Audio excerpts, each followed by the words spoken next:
Hey guys, how are you today? Quick rant before we dive into today's chaos. As some of you might have noticed, YouTube's algorithm has decided I'm not special anymore. Shocking, I know. So now if you don't like, comment, or do a little backflip in the algorithm's honor, this video might just vanish into the void, never to be seen again. Seriously though, even a hi or "this is wild" in the comments helps way more than you think. It tells YouTube, hey, people actually like this channel. Maybe don't hide it from everyone.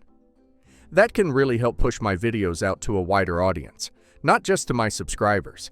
So if you enjoy these stories and want to support the channel, that's the best way to do it. Now grab a drink, get comfy, and enjoy the drama. You won't want to miss this one. My mother was paralyzed from the waist down and had always been suffering from several health issues since the time I can remember. Her condition required constant care and attention, which placed a significant burden on our family. My father worked as a truck driver, so he was often gone for long hours, sometimes even days. Dad and I did everything we could to ensure Mom was comfortable and well cared for. However, his job's demanding meant that I had to shoulder a lot of the caregiving duties on my own. We had a nurse who would come to help out occasionally, but it wasn't often enough. We simply didn't have the financial means to hire a full-time caregiver. The times when the nurse was there felt like a relief, but those moments were rare. This left me with the responsibility of taking care of my mom for the majority of the time. Every day after school, I would come home and immediately tend to my mom's needs, whether it was helping her with her physical therapy exercises, preparing her meals, helping her to relieve herself in the washroom, or just keeping her company. It was a full-time job in itself. There were so many days when I was exhausted and felt like I was missing out on my teenage years. While my friends were out having fun, I was at home ensuring Mom was okay. She was very needy and would not even let me leave her room to watch TV or do my homework. I would have to sit right next to her in bed while finishing up my assignments so she could feel like she was helping me out in some ways. As you can imagine, by the time I graduated high school, I was utterly exhausted to be at home. The years of balancing school, work, caregiving, and trying to maintain some semblance of a social life had taken their toll. I loved my mom dearly and never resented her, but the constant responsibility weighed heavily on me. I was drained physically, emotionally, and mentally. Despite the exhaustion, I knew I had done everything I could to make her life as comfortable as possible, given our circumstances. When it was time for me to choose a college, I deliberately picked the university that was the furthest from home. I knew that if I chose a closer school, I would be drawn back home every weekend to take care of Mom. I felt a profound sense of guilt about my decision, but I also recognized that I needed to prioritize my own survival and mental health. The years of caregiving had left me drained, and I needed a chance to recover and live my own life. My parents were not happy with my choice. My dad, in particular, insisted that I'd drop out of the university and take a gap year. He wanted me to apply to universities nearby so that I could continue to help take care of Mom. Meanwhile, Mom kept telling me that I could never live without her and that I was abandoning my family in their time of need. I argued back, saying that I had spent my entire life living under their rules and taking on responsibilities that were not typical for someone my age. I told them that it was time for me to get out and live my own life. My dad threatened to cut me off financially if I didn't listen to him. In a moment of anger and frustration, I told him that it was time for him to step up and take care of his wife, instead of expecting a child half his age to shoulder the burden. My parents were furious and made their indignation clear. Mom cried for days, pleading with me to reconsider my decision. Up until the day I had to move out, she kept begging me to stay. Her tearful pleas and my dad's stern disapproval weighed heavily on my heart, but I stood my ground, knowing that if I didn't take this step, I would never be able to live my own life or heal from the years of emotional and physical exhaustion. It was one of the hardest decisions I ever had to make, but I knew it was necessary for my own well-being. When I finally moved into my college dorm, it felt surreal. I couldn't believe that I was finally free from the responsibilities that had defined my life for so long. The dorm room, with its simple bed, desk, and closet, symbolized a new chapter. I was overwhelmed with a mix of emotions, relief, excitement, and a touch of sadness for leaving my family behind. During college, I tried my best to stay in touch with my parents.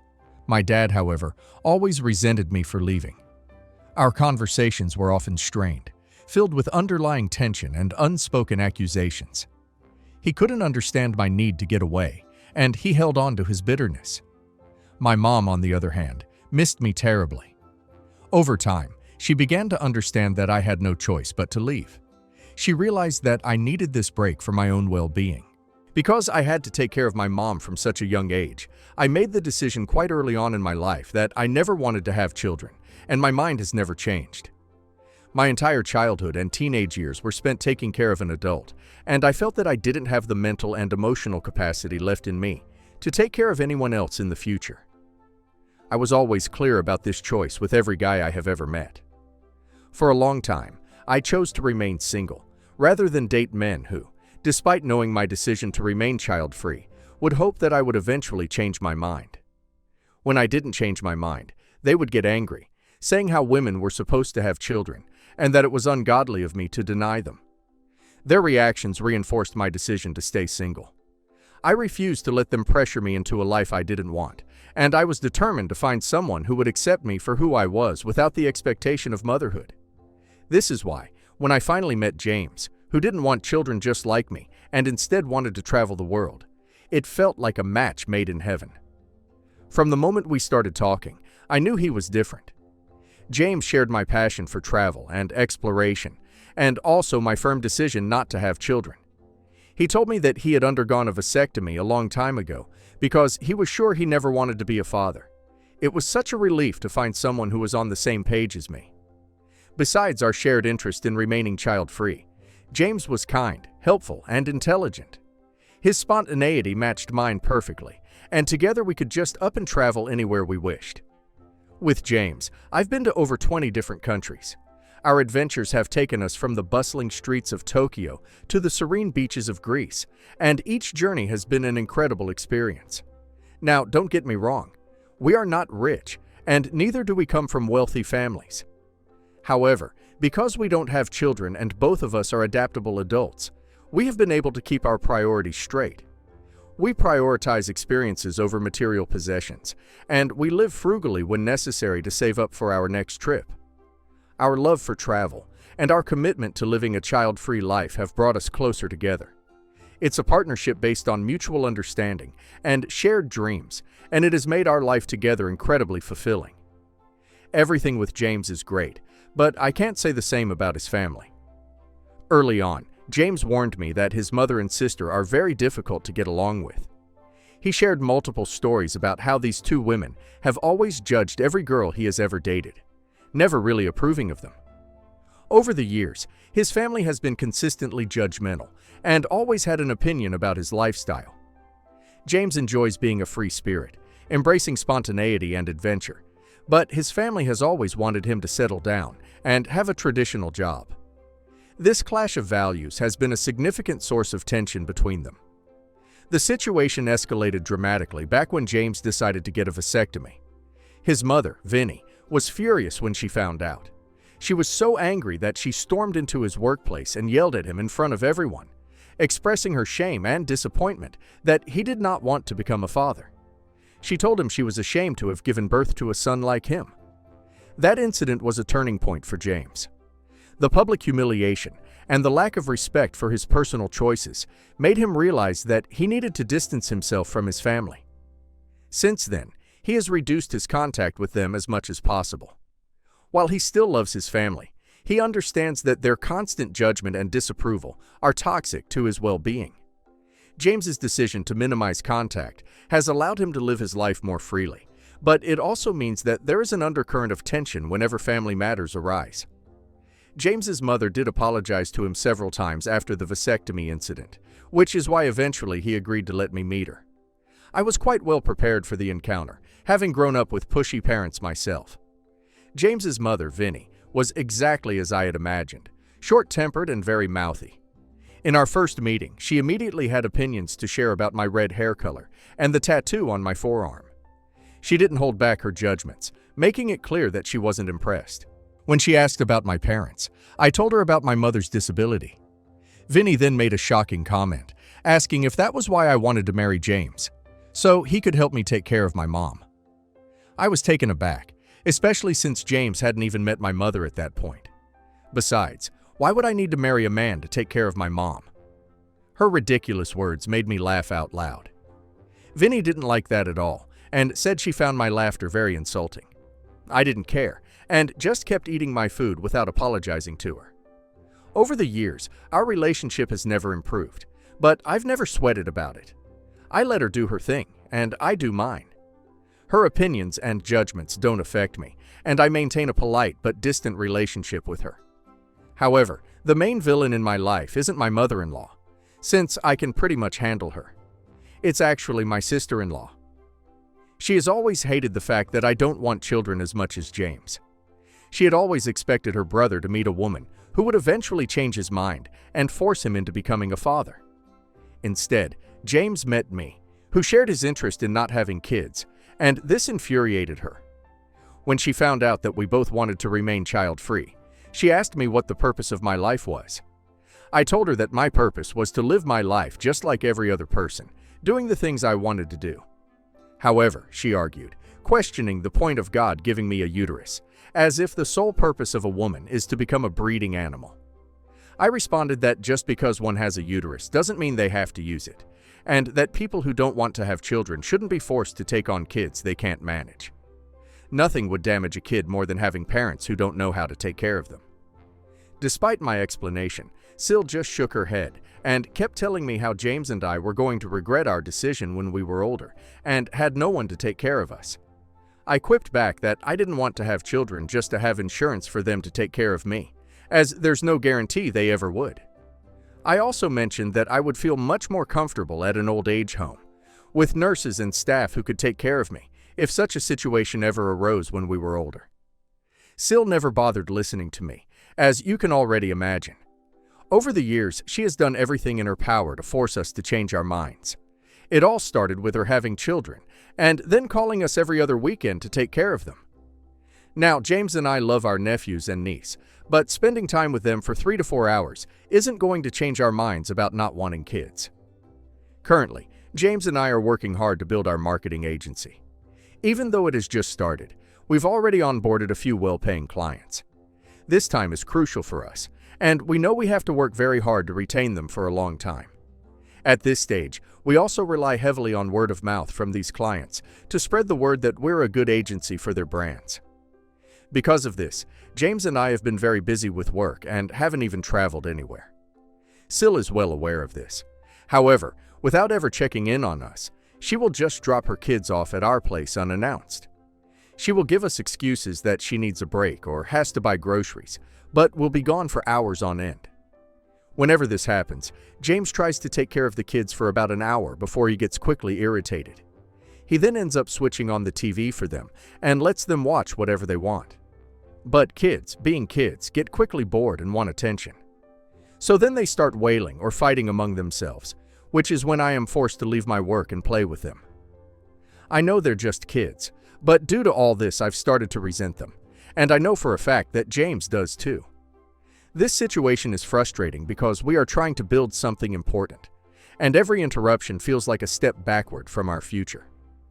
Despite my best efforts to maintain a good relationship with my Sil, her constant disregard for our time and work commitments is creating a significant strain. We have had several talks with her, but she just dismisses our feelings, saying her kids are practically related to us by blood and that we should learn to live with them. This is why, for the past 2 months, James and I have been escaping to cafes to work, just to avoid his sister's unannounced child drop-offs.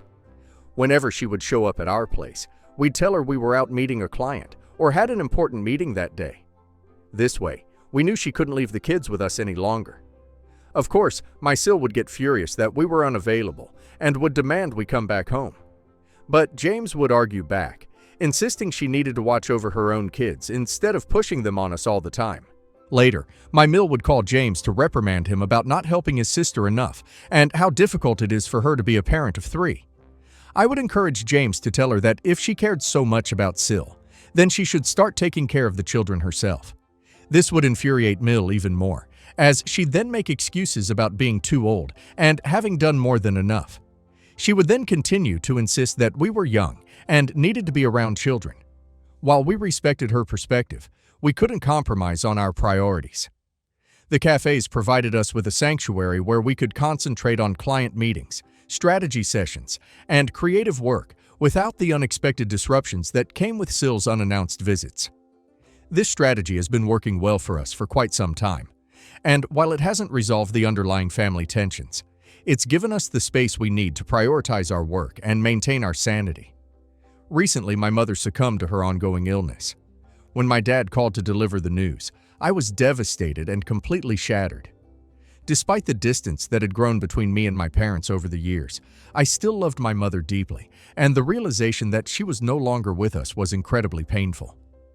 James and I immediately booked a car to drive back home, a journey that would typically take 3 to 4 hours depending on traffic. However, just as we were on our way, Sill called James. She informed him that she was exhausted and needed a mental break, asking him to take care of her kids. James explained to her about my mother's passing and expressed his inability to help at that moment. He assured her that after we returned from the funeral, he would be available to watch over the kids so she could have her break. But Sill's response shocked us both. She had the audacity to suggest that we take her kids with us to the funeral. She thought it would be a good idea for them to enjoy a long drive and spend a few days with us.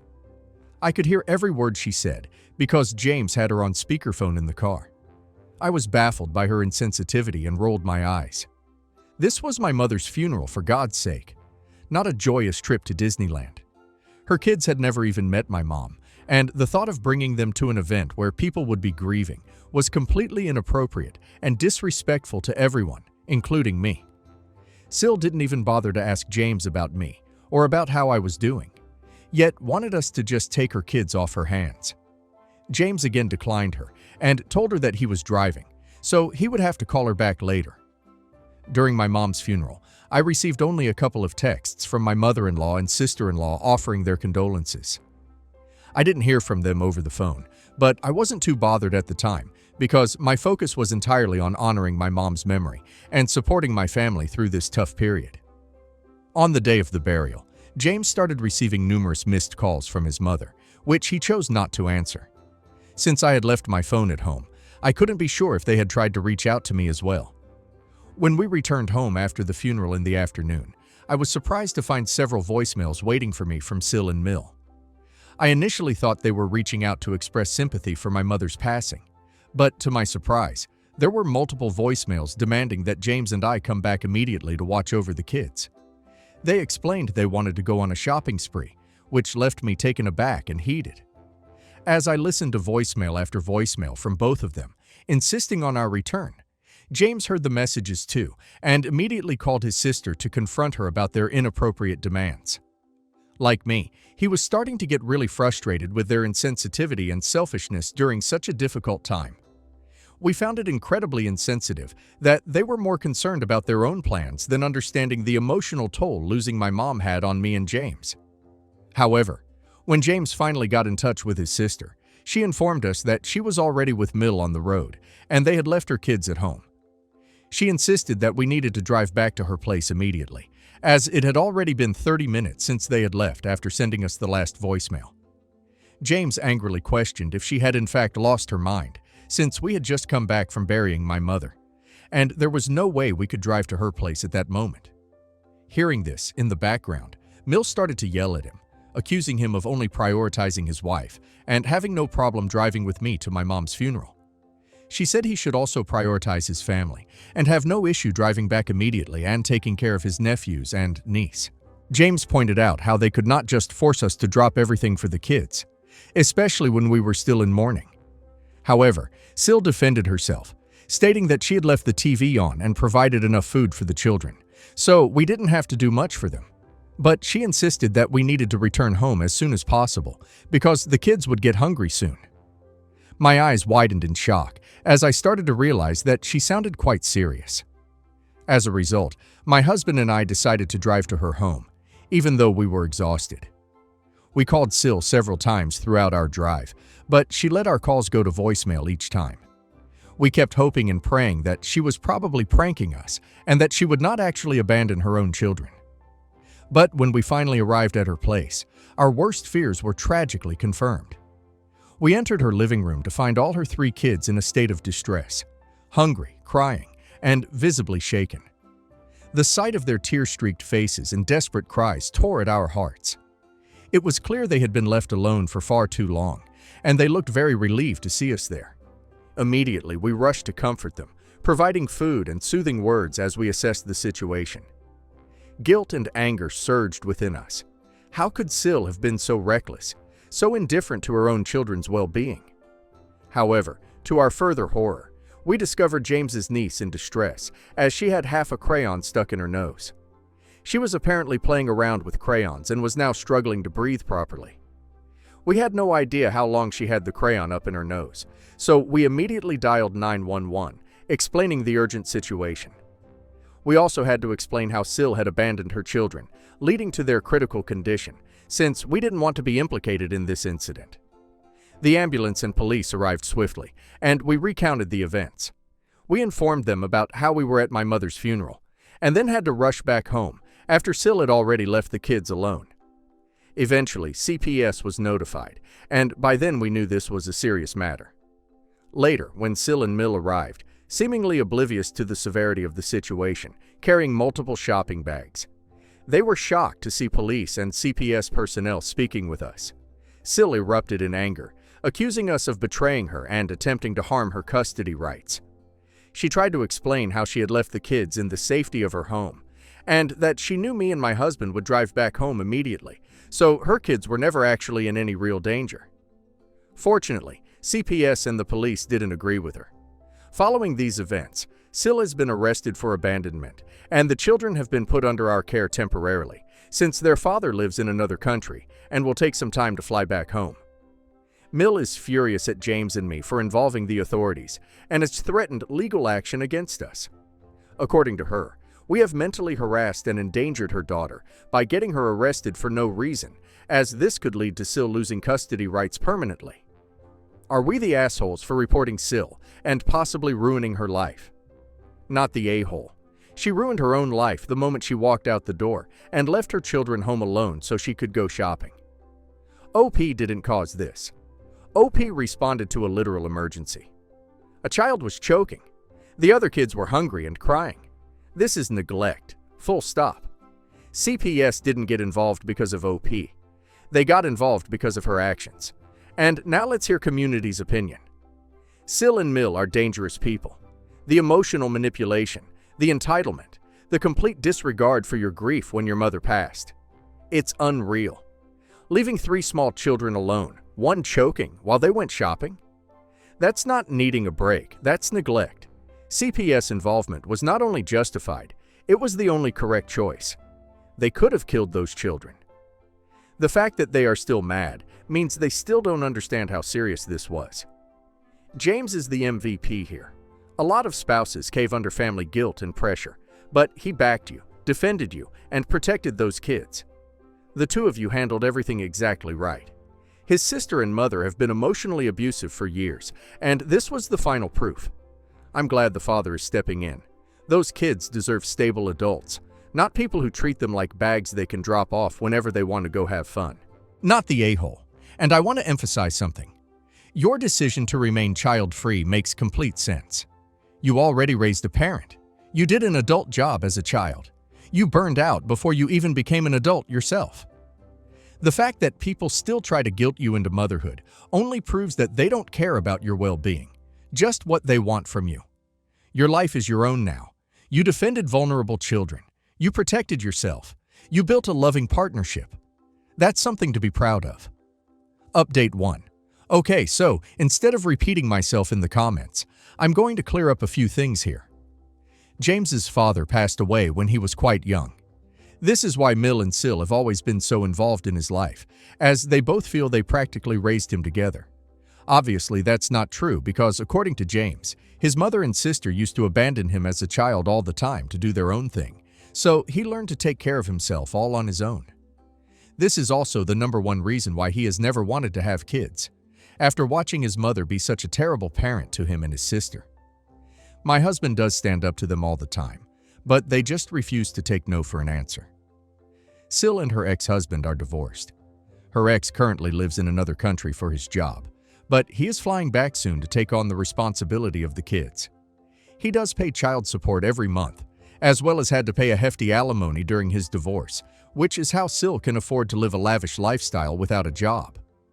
Since the court generally lets mothers have full primary custody of the children, they have been living with Sil as a result, and the father comes and visits the kids every other month. I don't think he had any idea that his wife would regularly abandon their kids at our place, because we have never talked to him. But we are planning to have a sit-down with him when he arrives and let him know everything that has been going on. As of now, the kids are doing okay with us. They don't look traumatized, and we are doing our best to take care of them as much as we can. Unfortunately, James and I don't think we can take care of the children permanently in the future. We are not equipped to take on this responsibility, and we are grateful that their father will be arriving soon. Yes, Mill is still threatening to take us to court. However, after reading all your comments, I feel much better knowing that she doesn't really have any legal grounds to stand on. As usual, she is probably just trying to intimidate us and refusing to accept her own role in encouraging Sil to abandon her kids that day. Update 2. So, Sil has been released on bail currently, thanks to her lawyer. However, this arrest is going to seriously affect her upcoming custodial fight with her ex-husband. Her ex did come to meet me and James. He thanked us for everything and told us that he had no idea about how Sil had been treating their kids. He assured us that he would take his kids away from Sil no matter what, to prevent them from ever suffering again. The ex seems quite well off, so I'm sure he can hire nannies to care for the children at his place, which is a far better option than what Sil does. The only thing Sil won't like about this arrangement is losing child support, which she depends on to maintain her lifestyle. We have blocked Mill after sending her a long text message in which we firmly expressed that we wanted nothing to do with her whatsoever, and that she shares 100% responsibility with Sil for abandoning the kids in that state.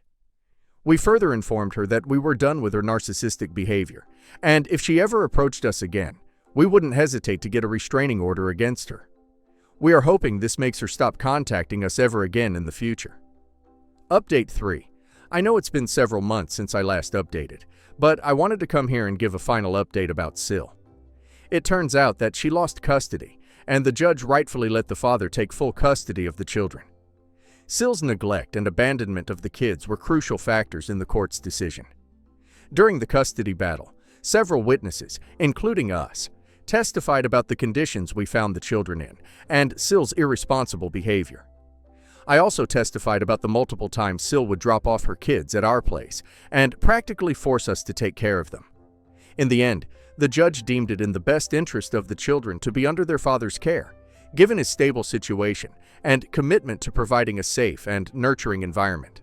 On the day of the court ruling, Sil told me and James that we had no right to involve the authorities, and that all we had to do was keep our mouths shut and take her children to the hospital if one of them needed medical attention.